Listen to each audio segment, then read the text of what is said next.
நாம ஒரு நாளைக்கு எத்தனையோ வார்த்தைகள் பேசுறோம். தமிழ் வார்த்தைகள் சரி, அல்லது ஆங்கில வார்த்தைகளோ, நெறைய வார்த்தைகள் பேசுறோம் சம்பாஷணைகள்ல. ஒரு சில வார்த்தைகள் பார்த்தீங்கன்னா, திருப்பி, திருப்பி, திருப்பி வந்து விழுந்துகிட்டே இருக்கும் நம்ம பேசுற பேச்சுல.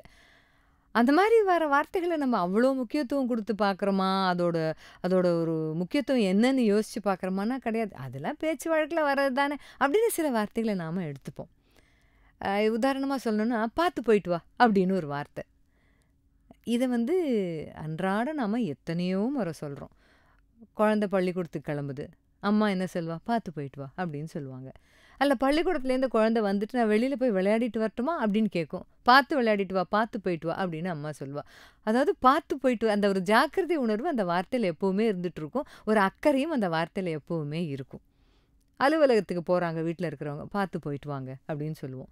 இல்ல உடம்பு சரியில்ல, மருத்துவமனைக்கு போணும், அங்க போய் 2 நாள் அட்மிட் ஆயிட்டு இருந்துட்டு வரணும்னா, "பார்த்து போயிட்டு வாங்க, எல்லாம் சரியா போயிடும்" அப்படின்னு சொல்றதுண்டு. நமக்கு ரொம்ப பிடிச்சவங்க, ஒரு பணி மாற்றல் ஆயி, ட்ரான்ஸ்ஃபர் ஆயி வேற ஊருக்கு போறாங்கன்னா, "பார்த்து போயிட்டு வாங்க, ஞாபகம் வச்சுக்கோங்க" அப்படின்லாம் சொல்லுவோம். இந்த மாதிரி வார்த்தைக்கு வார்த்தை, வார்த்தைக்கு வார்த்தை இந்த "பார்த்து போயிட்டு வா, பார்த்துக்கோங்க, பார்த்து போயிட்டு வா" அப்படின்ற வார்த்தை வந்துகிட்டே இருக்கும். பக்கத்து வீட்லயே இருக்கிறவங்க ரொம்ப நாளா இருந்தவங்க வீடு மாறி போறாங்க. பார்த்து போயிட்டு வாங்க. இது எதை காண்பிக்கிறது அப்படின்னு சொன்னா, ஒரு ஒரு முறையும் நாம வேற வேற சூழல்ல ஒரே வார்த்தை பார்த்து போயிட்டு வான்னு தான் சொல்றோம். பள்ளிக்கூடம் போற குழந்தைகிட்டயும் சொல்றோம், ஆஃபீஸ் போறவங்க கிட்டயும் சொல்றோம், வெளியூர் போறவங்க கிட்ட சொல்றோம், வெளிநாடு போறவங்க கிட்ட சொல்றோம், வைத்தியத்துக்காக மருத்துவமனைக்கு போறவங்க கிட்ட சொல்றோம், பணிமாற்றல் ஆயி போறவங்க கிட்ட சொல்றோம். எத்தனையோ சூழ்நிலைகள்ல வேற வேற ஆட்கள் கிட்ட பார்த்து போயிட்டு வா அப்படின்னு சொல்றோம். இத எல்லாரும் எப்படி எடுத்துப்பாங்க அப்படின்னா, எல்லாரும் ஒரே மாரி எடுத்துக்கிறது இல்ல. எங்க போயிட்டு வரோம்? தினம் போற இடத்துக்கு தானே போறேன். இதுக்கு போய் என்ன தினம் பார்த்து போயிட்டு வான்னு சொல்லணுமா? அப்படின்னு கொஞ்சம் அத வந்து இது தேவையில்லாத விஷயம் அப்படிங்கிற மாதிரி பார்க்குறவங்க இருக்காங்க. பார்த்து போயிட்டு வான்னு சொல்லும்போதே சில பேருக்கு அப்படியே மனசு முழுக்க, "அப்பா எவ்வளோ அக்கறையா சொல்றாங்க பாத்தியா?" அப்படின்னு கண்களே தழும்ப ஆரம்பிக்கும். கண்ணு தழும்பிடும் சில பேருக்கு. "பார்த்துக்கிறேங்க" அப்படின்னு சொல்லும்போதே அவங்க குரல் தழுதழுக்கும். சில பேருக்கு வந்து ஒரு தடவைக்கு மேல 2 தடவ எதுக்கு சொல்லணும்? ஒரு தடவ சொன்னா பத்தாதா? அப்படின்னு சில பேருக்கு அது பிடிக்காது. ஆனா ஒரு நாள் ஞாபகம் வச்சுக்கோங்களேன். இது கொஞ்சம் நெனச்சு பாருங்களேன்.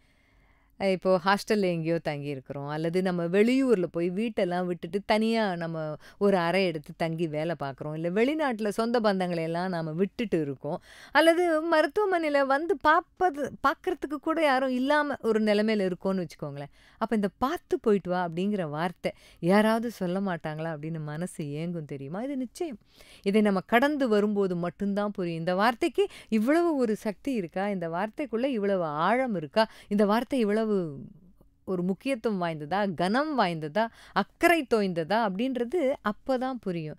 அதனால "பார்த்து போயிட்டு வா" அப்படின்னு யாராவது சொல்லும்போது, இது எப்பவும் சொல்ற வார்த்தை தானே அப்படின்னு எடுத்துக்காதீங்க. நம்ம மேல யாருக்கோ தொடர்ச்சியான அக்கறை இருந்து கொண்டே இருக்கிறது. ஆர்வமும், ஆசையும் நம் மீதான அதீத ஒரு ஒரு ஈடுபாடும் இருக்கிறதுனால வெளிப்படுற வார்த்தை தான் இந்த "பார்த்து போயிட்டு வாங்கிறது."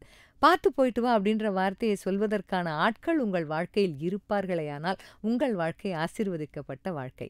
நேற்றைய பொழுது அனுபவம், இன்றைய பொழுது நிச்சயம், நாளைய பொழுது நம்பிக்கை. நம்பிக்கையோடு இருங்கள்.